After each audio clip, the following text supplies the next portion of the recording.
Esteemed colleagues, I'm very happy to welcome you very cordially to the first session of the Permanent Council under German chairmanship. I'm very happy to welcome the Chairman-in-Office, German Foreign Minister Dr. Frank-Walter Steinmeier today, as well as the Special Representative of the German Federal Government for the OSCE Chairmanship, Dr. Gernot Erler, member of the German Bundestag.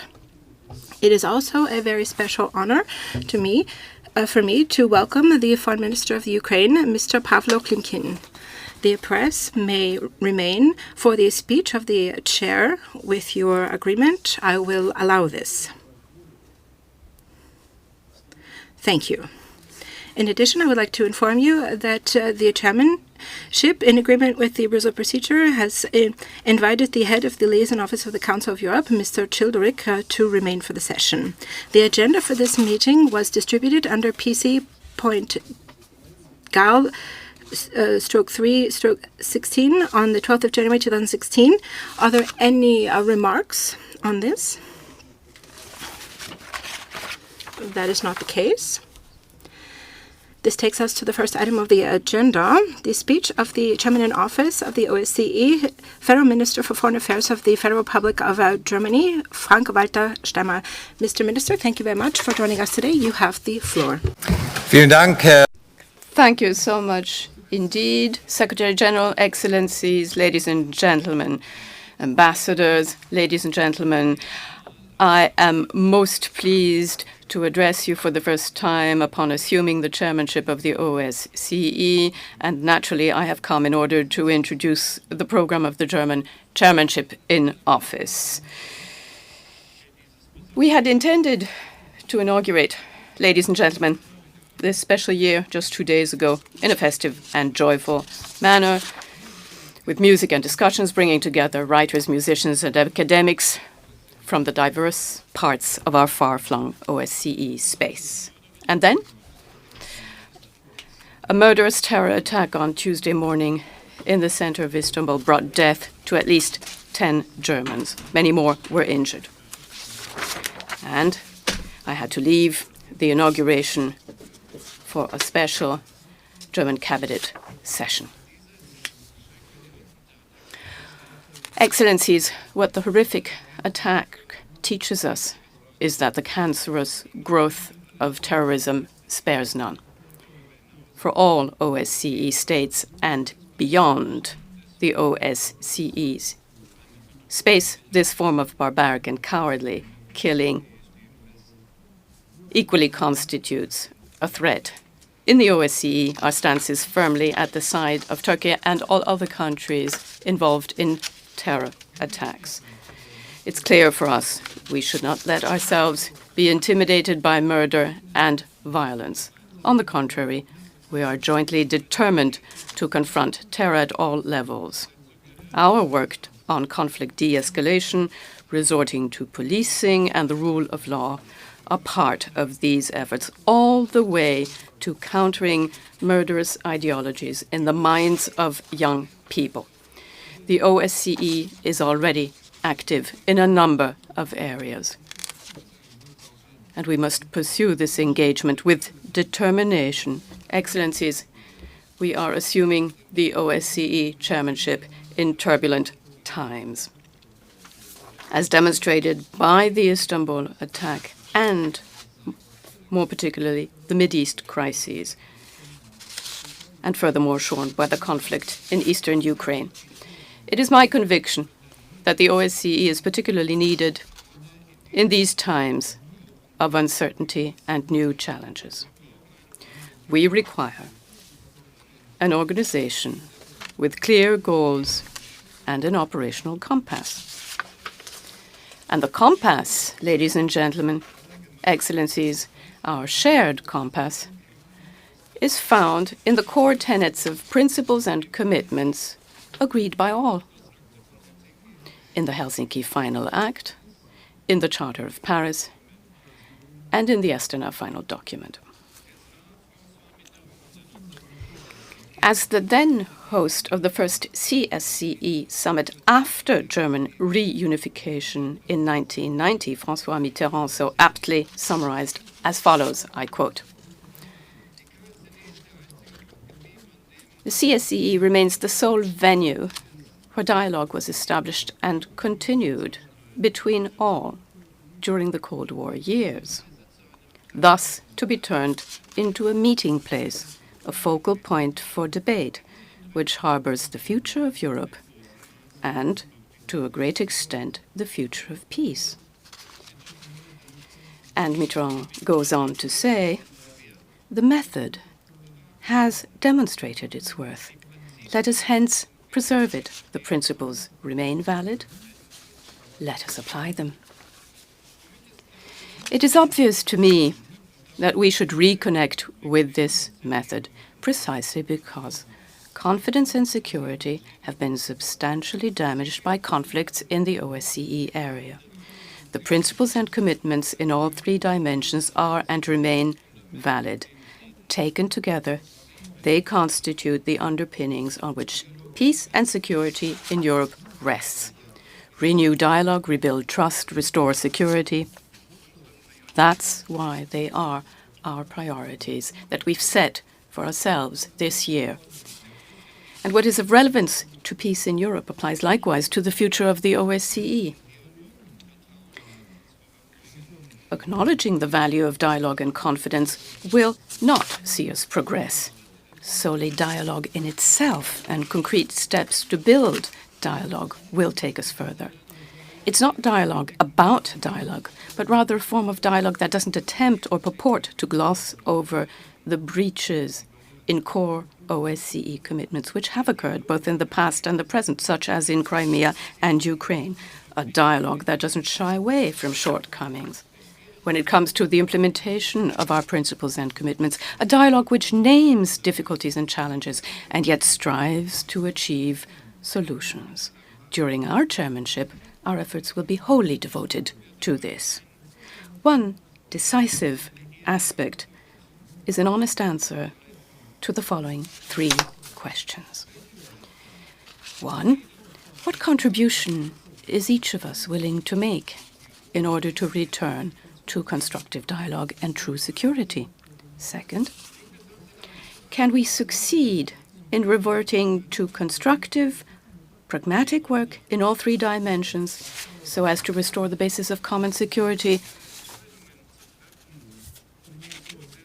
and do it in such a manner that decisions are taken when they are required and not solely and exclusively at the term of each chairmanship during the ministerial? This would substantially enhance, I'm sure, the OSCE's political significance. And finally, the third question: how could we, at the level of political decision-taking, restore more dialogue and immediate discussion? These questions, Excellencies, are questions we can only answer jointly. Exchanges with colleagues in Belgrade in December had me in an optimistic mindset, also on essential issues of European security. There was a readiness, I thought. So the Belgrade momentum should be put to use at a political level, also within civil society, possibly to better give detailed attention to the panel of eminent persons report. Ladies and gentlemen, in Belgrade, I also appealed for compromise and readiness to enter into compromise. You made the adoption of the 2016 budget possible in the late hours of the elapsed year. My heartfelt thanks for this. An important message was thus sent by all in terms of the organization's ability to take action. Our chairmanship was thus given the requisite tailwinds, of which we plan to continue to make use. Ladies and gentlemen, the conflict in and around Ukraine has been at the forefront of the OSCE's agenda for 2 years now. Foreign Minister Klimkin's attendance today emphasizes this. Thank you very much for coming today, dear Pavlo. The conflict in Ukraine demonstrates both that the OSCE is urgently needed and furthermore shows up the fact that we must bolster its capacities. Significant progress was achieved in the course of the past year in terms of military de-escalation and the withdrawal of weapons. I'm relieved to note that in the wake of SMM monitoring, ceasefire compliance improved at least late last year, better than in previous phases.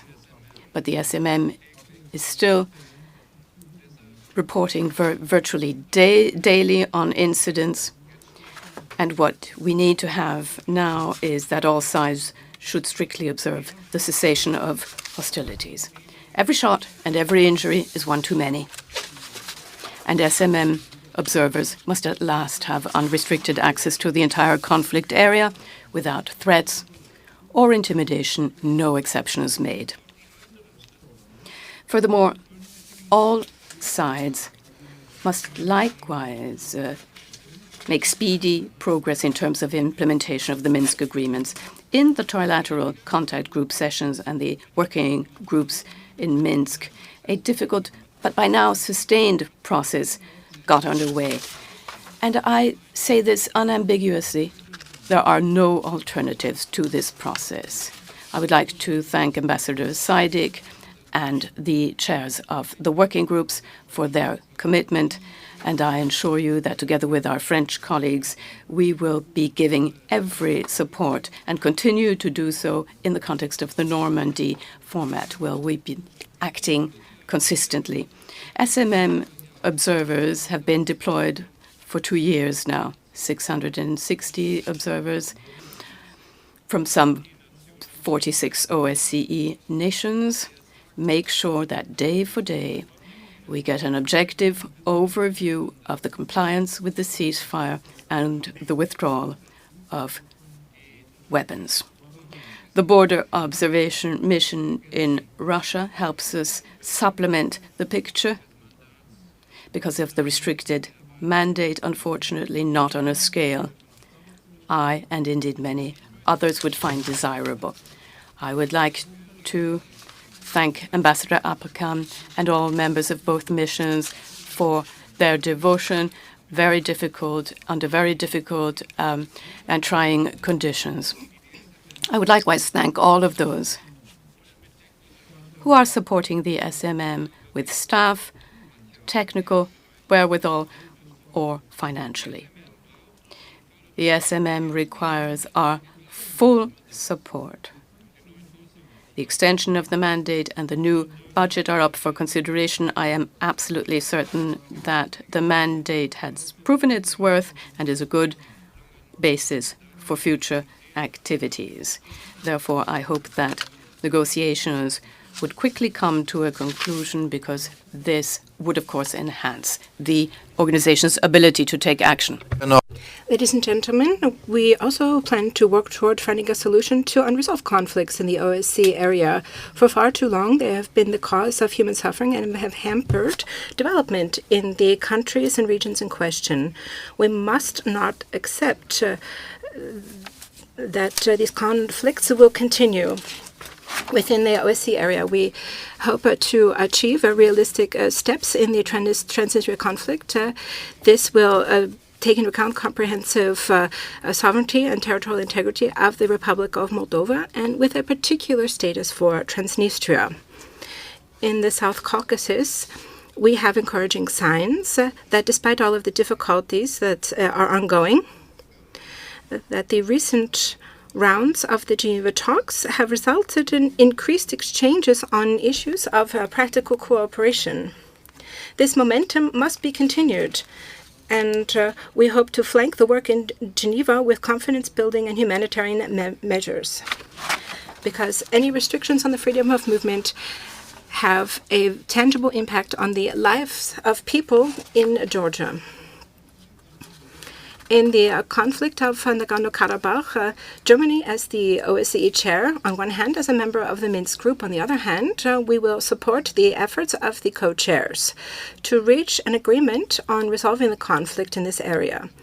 These efforts must be stepped up. Doubtlessly, we are concerned about the situation along the contact line and along the border between Armenia and Azerbaijan. A de-escalation must be our highest priority goal. For that reason, we support the initiative of the co-chairs to create a mechanism to investigate the ceasefire violations. Ladies and gentlemen, Your Excellencies, in order to resolve these conflicts, to contain their consequences and to improve the security situation on the ground, we need a strong OSCE with strong field operations, not just in the regions I have cited, but also in the countries of Central Asia, the Western Balkans. Here, the missions supported by the Secretariat are performing valuable work. The new positions in the Secretariat created in the new budget, these are important indeed, but as important as they are insufficient for making sure that the OSCE is up to the task as necessary. I ask you to allow us to continue working on strengthening the capabilities of the OSCE throughout the entire cycle of the conflict, from early detection to conflict prevention, to crisis management, as well as the post-conflict rehabilitation, also important. With our program, we plan to deal with these issues within the context of a structured dialogue process. Here in Vienna, we're also hoping to focus very intensively on making progress on the legal personality issue of the OSCE under international law. Ladies and gentlemen, among the core issues of security in Europe are confidence and security building measures, as well as conventional arms control. In a time of dangerous incidents, the focus must be on avoiding miscalculations and unintentional escalation. The CFE Treaty, the Treaty on Open Skies, the Vienna document have all contributed significantly since 1990 to making our continent more secure. We should not continue to cast doubt on these regimes, but in particular, as regards the Vienna document, we must courageously begin the necessary work of bringing it up to task in 2016. We have already put forward proposals that, as we see it, form at least a constructive basis for discussions in this forum.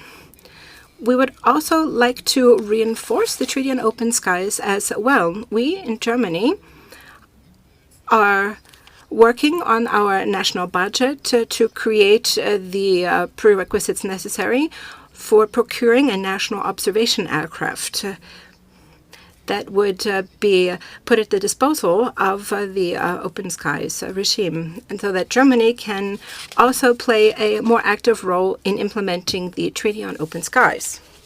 Ladies and gentlemen, a new dialogue culture in the OSCE also entails that we can discuss these issues without reservation amongst each other on how we plan to meet our shared challenges.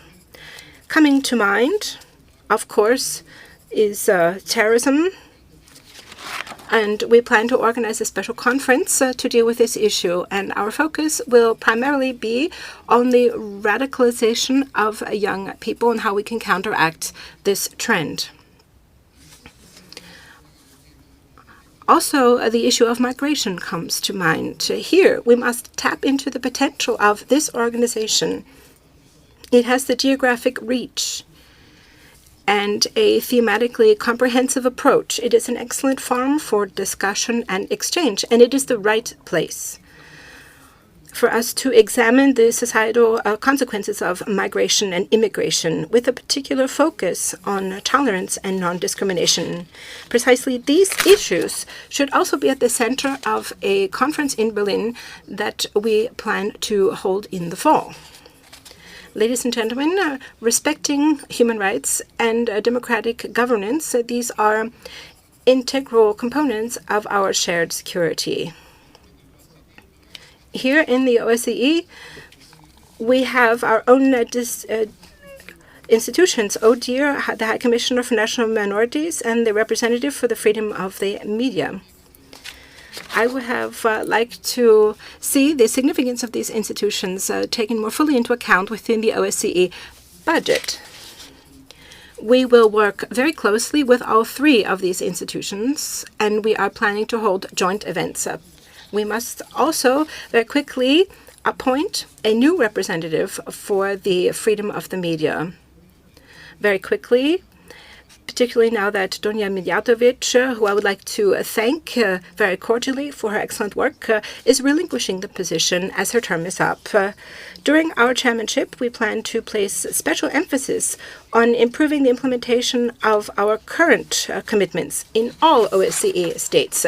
This also includes Germany. For that reason, as Switzerland and Serbia before us, we will undergo an independent evaluation of the implementation of our OSCE commitments in Germany. This is also open to the civil society for comment. To us, it is clear we are fully committed to the concept of security that was initiated in Helsinki and reaffirmed by everyone in Astana, which outlines the relationship between peacekeeping and the respect of human rights and fundamental liberties. This commitment is our shared achievement, and it is a justified matter of concern of all of us. Ladies and gentlemen, we also intend to look beyond the OSCE area to our partners in the Mediterranean as well as in Asia. The joint conference in Jordan, I believe this. Many of you were there. I think this conference also showed us that the view from outside and our view toward the outside can certainly provide inspiration for our work in Vienna, particularly for the foreign ministers of the OSCE member countries. As I said, it's also important to look inward to our own societies in involving the sciences, civil society, etc. We must tap into the social strength of culture. This is what I said the day before last at our inaugural event in Berlin. We want to make sure that the dialogue does not break down between our societies, particularly in times where it is politically difficult and where contacts between governments are becoming sporadic. Economic exchanges can also contribute to building trust. In an economic conference in Berlin in May, we plan to hear from companies on how, from their point of view, we can improve connectivity in the OSCE area in the long term. I'm thinking here of infrastructure, transport routes, border procedures, customs procedures, digital networks, as well as strengthening governance.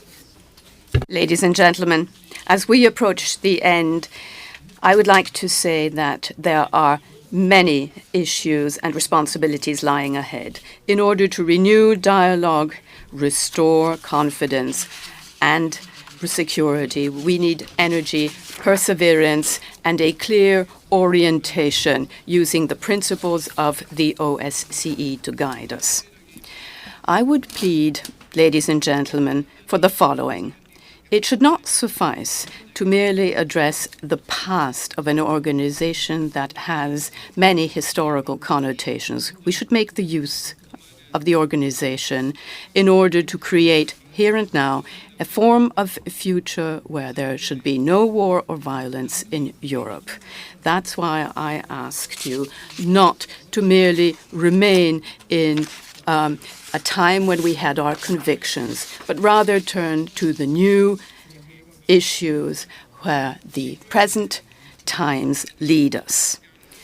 I would like to particularly thank Serbia and Switzerland, the previous chairmanships in office, for the very intensive work and cooperation we enjoyed over the past years. And I am most pleased to welcome Austria as a new member of a troika. I would particularly wish to thank the ambassadors of Romania, Greece, and Finland, since they will be supporting us in chairing the 3 committees. In assuming the OSCE chairmanship in office, I'm well aware of this. I'm taking on a huge responsibility. I will spare no efforts, I can assure you, to justify your trust and confidence.